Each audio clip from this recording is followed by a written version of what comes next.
guys. Hi. How are you guys? Good. Great. Well, that's great. I'm so excited to see you guys here. Some faces that we haven't seen in a little while. Suti, Trent, and Lara. We love you guys. We're glad you're here. It's good to see you. Hey, I call you out because I love you. That's what happens. I call them out all the time. Guess what? Next time when Erin's here, I'm calling her out because she missed. Where is she? She's doing laundry? How dare she be responsible? Okay. Anyway, it's good to see all you guys here. All your beautiful faces. So, we talked about the nightmare a little bit, right? When are we going to the nightmare? Friday. 4 o'clock. 4 o'clock. We're leaving here at 4 o'clock Friday. Okay? And by the way, if you guys signed up and you don't think you can go, come talk to me after. We'll talk about it. Okay, just let me know. We'll talk about it. Okay? Yeah, we're gonna have a great time, so I hope all you guys can come. Anyway, since it's that time of year, it's October. I love October. I love Halloween. I love it. I love dressing up. I love watching the movies. I love everything about Halloween. And since we're going to the nightmare, I thought, it's only fitting. We talk a little bit about fear. How many of you guys have been to the nightmare before? Raise your hand. Were you afraid? Yes. Yes, I was also afraid. So you guys know what it's like to feel fear, huh? I feel like we talk about fear a lot in church. At least I think I do. I think I've talked about it a few times, but there's something about fear, and I just had to do an essay for one of my classes, and I had to listen to a TED Talk and kind of talk about what it said and how they argued their point. And my TED Talk that I looked at was a woman talking about fear, and she used fear to connect everyone together. So basically what she said is the only thing that everyone is born knowing how to do is being afraid. So the only thing that everybody has in common through language, through cultures, through everywhere around the world, people know how to be afraid, right? People always have fears. That's something that we're born with. I don't know if you guys have seen this before. It's a thing that floats around Facebook every so often, and it's about like the 365 days of fear or whatever. It's like there are 365 times in the Bible that it says fear not, so there's one for every single day, right? And I see this every so often, and I'm like, that's great. I love that, like, how perfect is that? There's 365 days in a year, and it says 365 times not to fear. But there's something about it that every time I read that, I'm like, that's great, but we need to talk about something else. When the Bible says fear not, I do not take that lightly. Because when the Bible says fear not, that means something's coming, right? When the Bible, in the Bible it says fear not, that either means something's about to happen that you might be afraid of, or something's already happening and you're afraid. And they're saying, okay, calm down, fear not. Usually it's when an angel randomly appears in front of somebody. Personally, I'd be pretty afraid of that. I don't know about you guys. If an angel popped up and said, hey, don't be afraid though, right? That'd be kind of scary. I'd probably scream a little bit. But if I'm being honest with myself, and I bet if we're honest with each other, I'm afraid a lot of the time. I'm afraid of a lot of things. I'm afraid a lot of the time. I'm a senior in college, and I don't know what comes after this. I don't know where I'm gonna go or what I'm gonna do after this. I'm scared of that. I'm afraid of not knowing what my future's going to be. I'm terrified when I get up here that I'm gonna say something that offends somebody, or that someone's not gonna like what I'm talking about, or that I'll just be up here talking at you and you don't get anything out of it. I'm terrified of that. I'm terrified of doing something wrong. I'm terrified of hurting someone's feelings or making the wrong decision. I'm scared all the time of things like that. So when someone says to me, if I'm talking to someone and I'm saying, I'm scared of this thing, or I'm nervous for this thing, mostly what I get is the fear not, right? And yes, when the Bible says fear not, I don't take that as, oh, that's a throwaway. They weren't talking to me. I think that it means fear not, right? But I've heard all of my life, like I said, that when it says fear not, that means there's something to be afraid of. And I always felt like I was weak or less of a Christian or less of a person because I was afraid of a lot of things. And I still am afraid of a lot of things. At this point, though, what I want to talk to you guys about is I don't think there's anything wrong with being afraid. I think it's what you do with your fear and through your fear that makes or breaks you, right? So we're going to look at Psalm 46, verse 1 through 3. If you guys could give that for me, because I don't have it.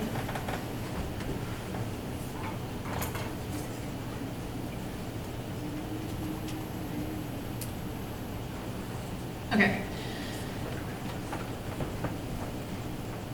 God is our refuge and strength, always ready to help in times of trouble. Okay, next one. So we will not fear when earthquakes come and the mountains crumble into the sea. Let the oceans roar and foam, let the mountains tremble as the waters surge. I wish I knew the beat they were going for. I'd sing it for you. Because it is in Psalm, so it was a song, but I don't know what they wanted it to sound like. So this verse right here, these 3 verses that we just read, do not say, don't fear, because you have nothing to be afraid of and nothing bad is ever going to happen to you. Right? They say, when these things happen to you. And these are dramatic things. Go back to the mountains crumbling one. I think it was the second verse. Let the oceans roar and foam, let the mountains tremble as the waters surge. That sounds pretty dramatic to me. If these things were actually happening around me, I would be afraid. I don't know about you guys. It says when these things happen, and that's because they will happen.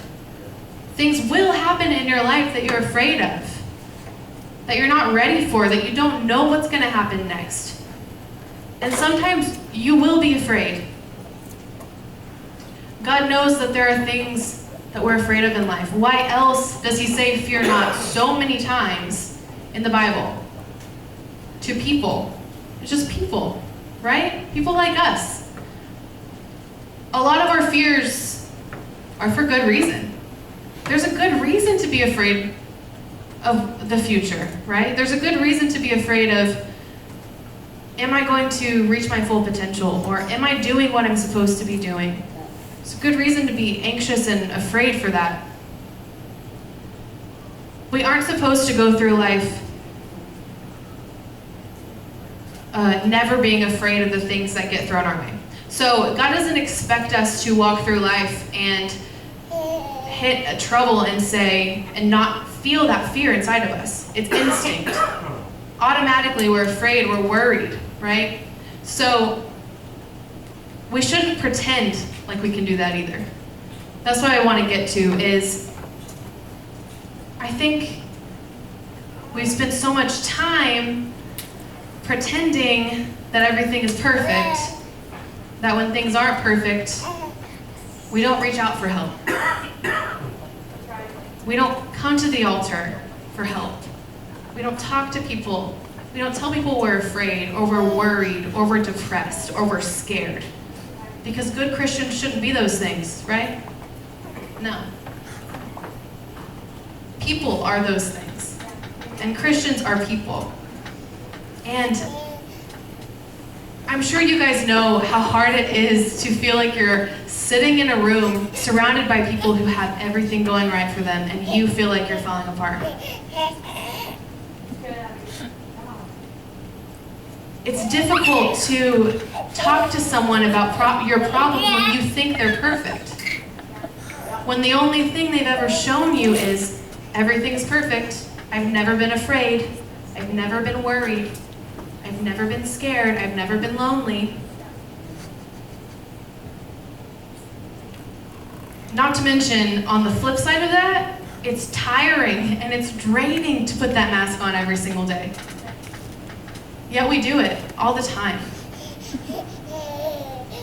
Why does it matter, though, if we're fooling people into thinking that we're perfect, if we're making ourselves more miserable? Here's the thing.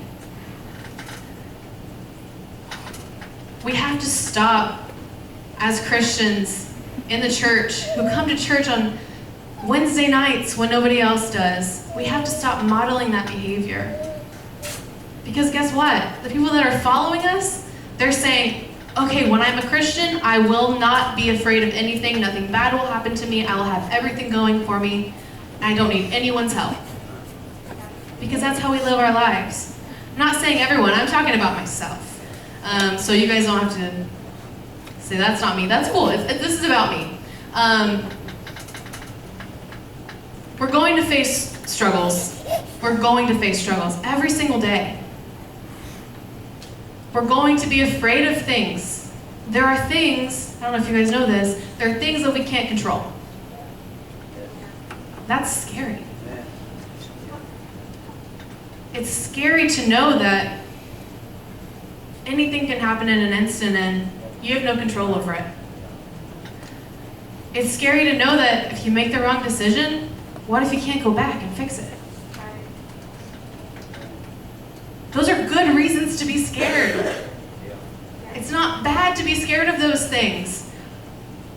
God doesn't ask us to pretend like everything is okay. The only thing He asks of us is to rely on Him. When He's saying, fear not, He's saying, don't be afraid because I'm with you. He's not saying, whenever He says fear not, those emotions don't instantly leave the person's body. They're probably still shaking in their boots. They're scared.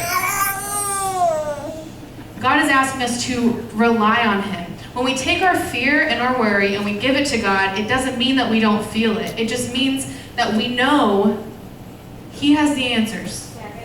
Amen. We're humans. And we, all of us, need to stop acting like we're not. Right? All this means is that we put our trust in God to help us through our trials and the outcomes of our trials, whatever they may be, good or bad.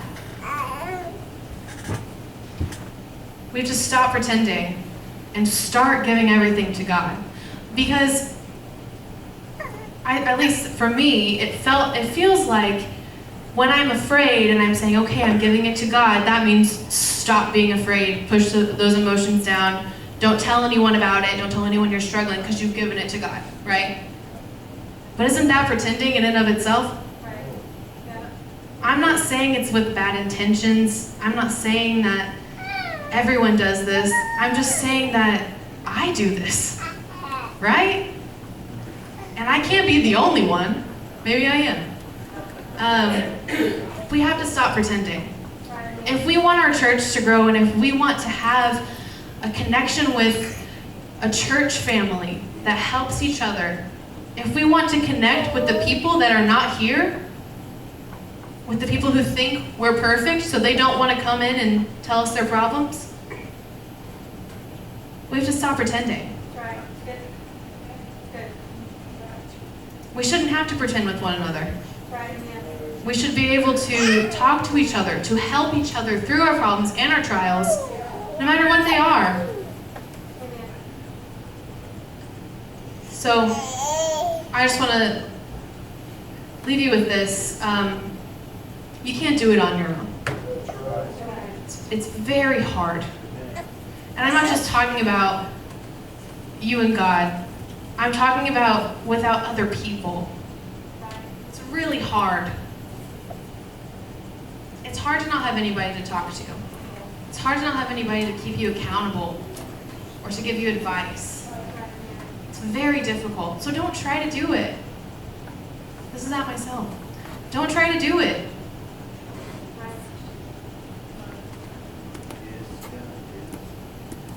All I want to tell you guys is you're going to be afraid.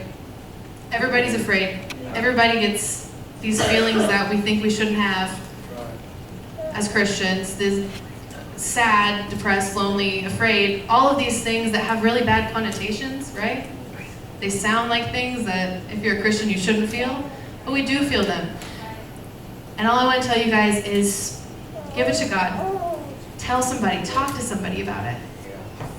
That's why we're here. We're here to help you. We're here to grow with each other, to learn with each other, and to become all around better people, right? Better Christians, to live for Jesus. That's why we're here. All right, guys. Thank you. That's